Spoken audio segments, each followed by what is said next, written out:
Welcome to the Rocky and Meisty Show presented by Jew Stool. Thank you for joining us, everyone. Let's get right into it.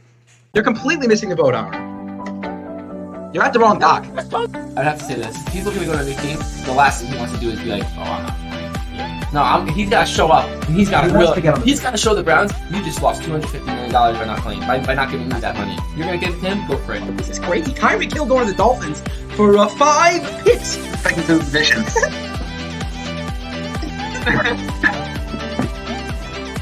Should we end the podcast now? I bet breaking news. Should we end it now? Now or later? Which one? I thought So walk out right now. The Vikings going to the division. Hear it first. Hear it first. That's asinine. You're crazy. He's got You're the crazy. full package. No way. I don't the care. No way. I can't even. It's hard to even look at you right now when you say something like that. That's crazy. We want to talk about legacy-defining plays, and legacy-defining throws take 13 seconds, and you get the ball into field goal range. That is absolutely insane. I have to be frank with you guys. Mitch Trubisky is not a good NFL quarterback. He has never been. Okay. And guess what? In basketball, you use a basketball. In football, you use a football.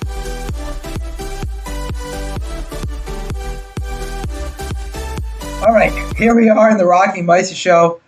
This is like take 3 for us. Yes, we're going to be upfront with you. We don't always get everything perfect on the first try, but here we are. Despite the technical difficulties, we're with you. We got Yehuda back.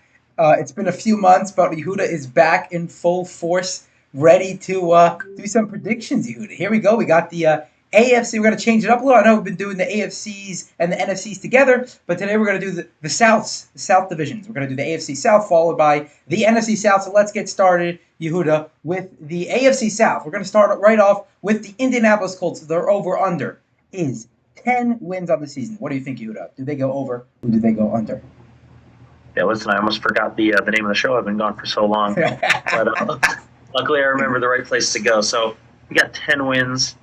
That is there's a reason why Vegas is good at what they do, because honestly, I feel like that's exactly what they're going to do. I think they're going to hit 10-7, maybe 11 wins. So you know what? I think because the division is so weak, I'll go over because I have them right at 11 wins, and I think the addition of Matt Ryan and the subtraction of Carson Wentz should propel this team to, I think, the playoffs and a division win at 11 wins. You know, I don't know if you know, but we sort of bent the rules here, and you can go even if you want also. So so you can go an even 10. That's a thing that you could do as well.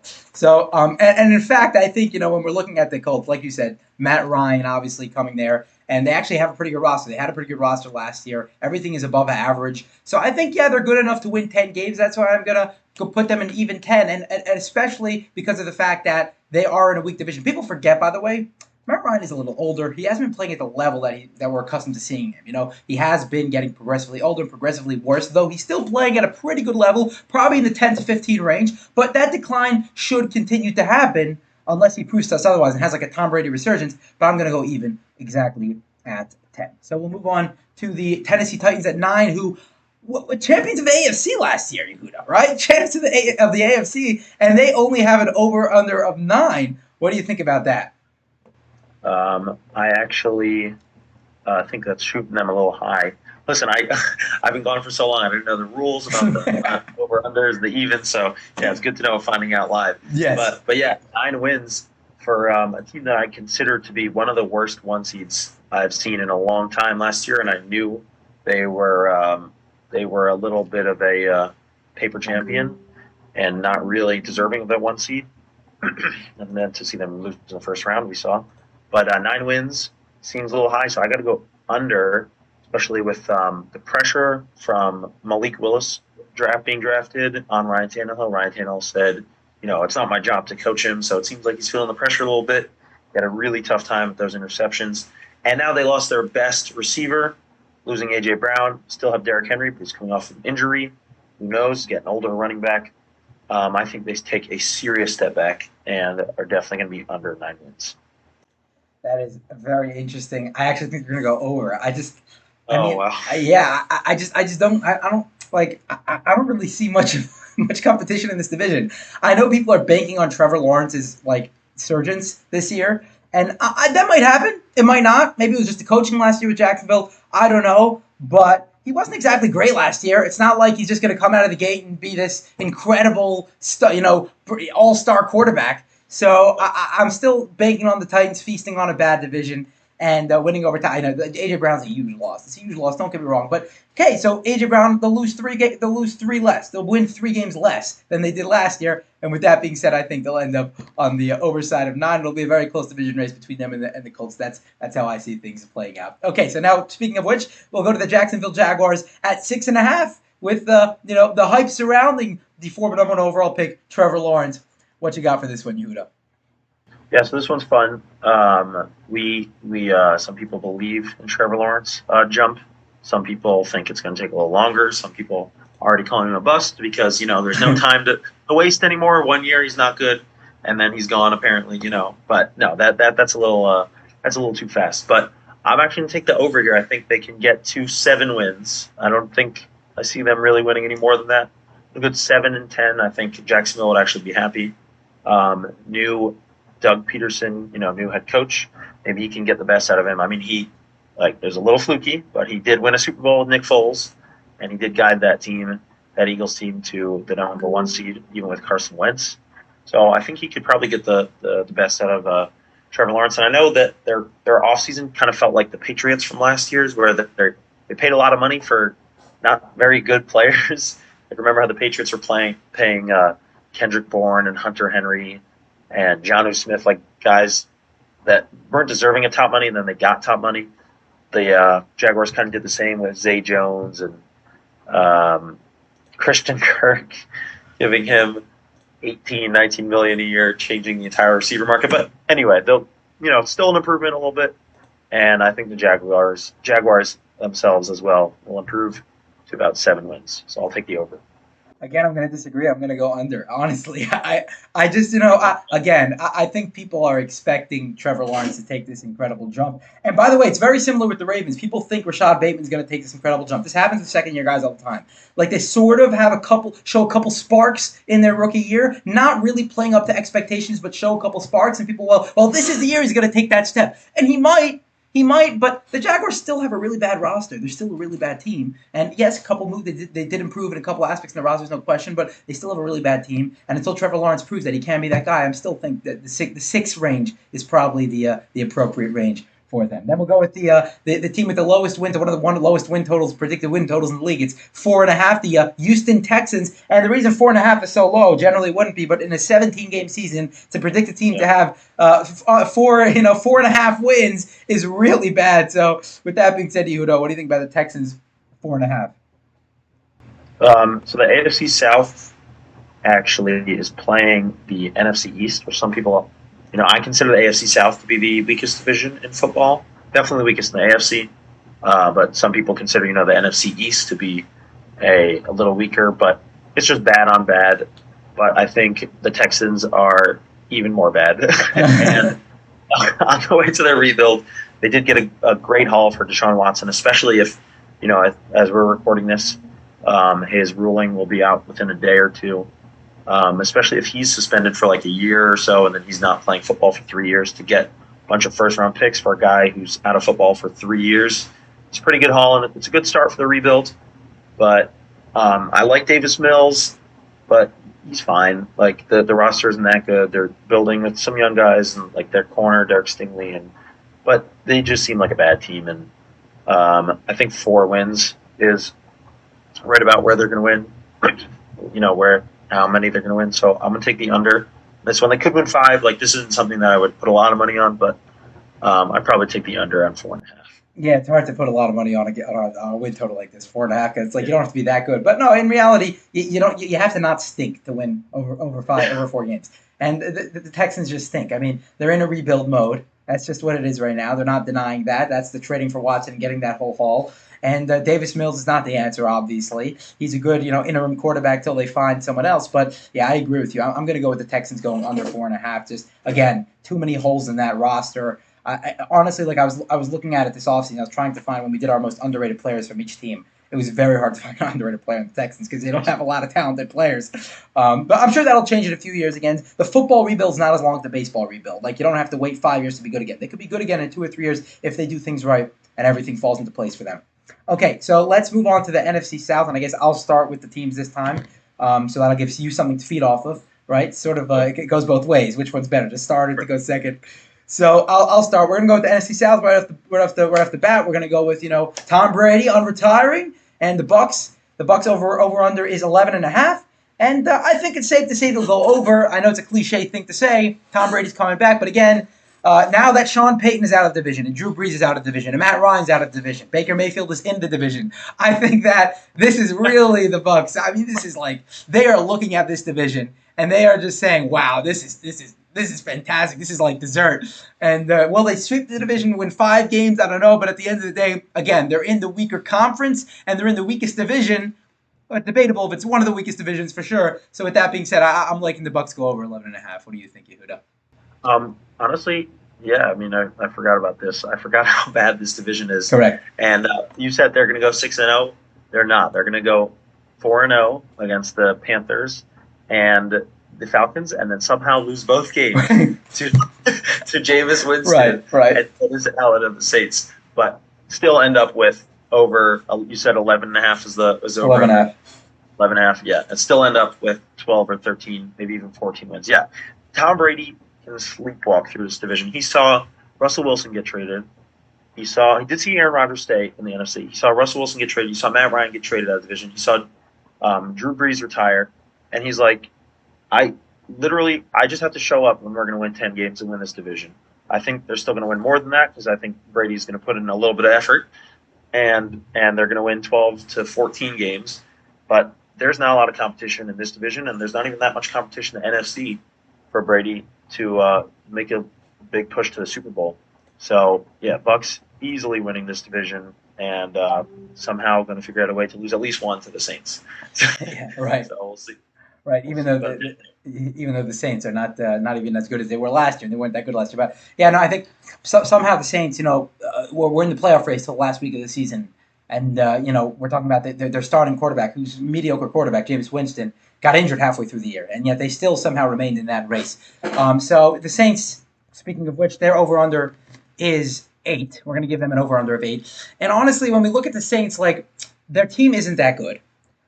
And they don't have Sean Payton anymore. Like I used to I do this a lot with the Steelers, right? The Steelers, I always say, well, they have Mike Tomlin, right? So because of the fact that they have Mike Tomlin, it doesn't have to make sense. The roster doesn't have to be that good. They can have no quarterback, but they have Mike Tomlin, so they're going to win a few games. The Saints are going under 8. And that's because of the next team in the division, who I actually think are going to be sneaky pretty good this year. But the Saints are going to go under 8. They got to go against the Bucs twice. They don't have enough talent. Again, not a rebuild, but it'll take a couple years for them to get back that spot, get a quarterback in there, no, you can't replace Sean Payton in a year. It just doesn't work like that. So I think the Saints are going to go under 8. What about you? I already know Rocky's secret love. I know we were talking about this. You knew I had to get that in there. Carolina, I know. I think I know who we're talking about. But yeah, the Saints are actually going to take a push for this one because I think their defense is better than people think. Dennis Allen. He's a very good defensive coordinator. I mean, he held Tom Brady to 0 points last year in Tampa Bay. They beat them 9-0. Did not score a touchdown. That was one of the ugliest games I've ever seen Tom Brady play, and one of the ugliest Sunday Night Football games we had to watch. And the Saints still won. They helped Brady. They shut out Brady. So I think the defense is legit. Jameis Winston coming off an injury wasn't that good beforehand, and now coming off an ACL. It's going to be tough for the offense. Alvin Kamara, potential suspension. Not good for the team. Michael Thomas coming back. That is good, but we don't know if he's going to be the same. So it feels like 8 wins is their ceiling. So I think they're going to figure out a way to scrap to that and get to 8 wins and be in playoff contention exactly like last year where they're in playoff contention, kind of sort of not really till the end of the season, but then, kind of crap out and just finish with a losing record at 8 and 9. Fair enough. I'll take that assessment. Moving on to, of course, you predicted the Carolina Panthers over-under is 6.5. And I'll go over. Now, listen, I'm not going to go as far as to say that the Panthers are going to make the playoffs. I really don't know that, even in a weak NFC. But, again, it is a weak NFC, and it is a weak NFC South. And, when you combine those factors, like Baker Mayfield did not play awful last year. But let's just say he plays a little better. Like, he's got some good receivers. Robbie Anderson also did not play well last year. Both Robbie Anderson and Baker Mayfield are known for playing at higher levels than they played last year. If they play a little better, they are in that weak NFC South. Yeah, they could win 7 or 8 games. I could see them going over 6.5, maybe knocking on the door of the 7th seed at the end of the season. I'm not sure. That's obviously going to be very much contingent on Baker Mayfield's performance. But, assuming he's going to get a little better with the shoulder surgery and everything else, then I think the Panthers will, in fact, go over 6.5. What about you? Assuming Baker Mayfield wins the starting quarterback competition, okay, he's got to beat out. That would be sad. That would just be sad if that didn't happen.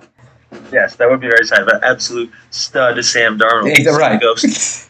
But yeah, Baker's going to win the quarterback competition. He's going to beat the Browns. He's going to go crazy. That's going to be a Super Bowl, and he's going to be vindicated. They're going to start off hot and then fizzle out like they did last year. They start 3-0, but. Like you said, though, if Christian McCaffrey can stay healthy, which I would love to see, especially for all fantasy players, would love to see him stay, unless you're playing against him. Love to see him healthy and available. But if Christian McCaffrey can stay healthy and their defense, which is okay, it's solid, if they can play up to their potential, I think they can win 7 games. So I'll actually take the over with you. I don't think they really have any playoff capabilities, really. The NFC is very weak, but I don't really think they have a chance to play for the 7th seed. But yeah, that would be their ceiling. But I would say probably 7 or 8 wins, so over that 6.5. Right, so they're really fighting it out with the Vikings for the 7th seed. Yep. Those are the type of teams they're fighting out. So it's not great. It's not fantastic competition. That's why I think they might have. If they were in the AFC, they're one of the bottom feeders, but they're not. So. That's really more where it's coming from. So we'll wrap up with the Atlanta Falcons at 5. Honestly, the starting quarterback, Felipe Franks. You remember that? Felipe Franks, starting quarterback for the Atlanta Falcons. No, Mariota coming in there. This is not pleasant for the Falcons. Again, when you lose your veteran quarterback, the guy that's been there for over a decade, it generally takes a few years to get back to where you want to be. It's the same thing with the Steelers this year. It just generally takes, right, with the Saints. It just generally takes a few years to get back to where you want to be. So with that being said, I do think the Falcons will be one of the worst teams in football, and they'll go under that 5. What about you? I couldn't have said it better myself. Honestly, they should start Felipe Franks, see what they have in him. No, but they saw in that Thursday night game how atrocious he was against the Patriots. But this team going to be one of the worst, if not the worst. I think the 2 divisions that we just talked about. Falcons and Texans will be fighting it out for 1 and 2. Maybe the Bears. The Bears could be a lot worse than people think. But yeah, this team is going under 5 wins, and I could see them maybe winning 3 games, honestly. Their defense is bad. I think Arthur Smith, their coach, is an offensive guy, and his highest paid offensive player plays for the Colts now because they're paying $36 million in dead money or something. Oh my gosh, they should have traded him a while ago. It was rough, really bad for them. This is just an absolute end of an era. They should have won a Super Bowl. 28-3. They could have made the Super Bowl in 2012 against when they kind of choked in the NFC Championship against the Niners. That Atlanta's not ready for what was going to happen. That's for sure. Later in the Super Bowl. Yeah. But yeah, this team, it's really like what could have been. They could have had a ring. Could have had Matt Ryan. I think probably would have made. He could make the Hall of Fame, but I think he definitely would have made the Hall of Fame if he had an MVP and a ring in the same year. But yeah, it's just they got to completely rebuild, and this is going to be a bad football team, and they're going to go under 5 wins. Yeah, this is a complete rebuild, and I know it really is a shame when you look back at it. Listen, the Braves made up for it a couple of years ago. At least they got that championship for Atlanta, a city that hasn't had a championship in any of the 4 professional sports in quite some time. So that was obviously great for them. So we didn't want to do the AFC West today because we wanted everyone to be included in that. That was just that's a doozy. That's a doozy. That, by the way, that might be the one I don't want to be included because I might look like an idiot. No matter who you pick to go over or under, you're going to end up looking like an idiot at the end of the season because one of the teams are going to go one way or the other. Well, at least one. Because not all the teams. That's all part of the fun. Yeah, that's part of the fun. Exciting. Take the clips. Old takes exposed. You got it, baby. Yep. All right, we'll stop it there then. So we got the diversify, we got the AFC, we got the NFC in there in this segment, and Next time, we will get to the remaining two divisions as we approach preseason. Coming up in just a few days, football season is upon us. With that being said, everyone, enjoy. Looking forward, as are we.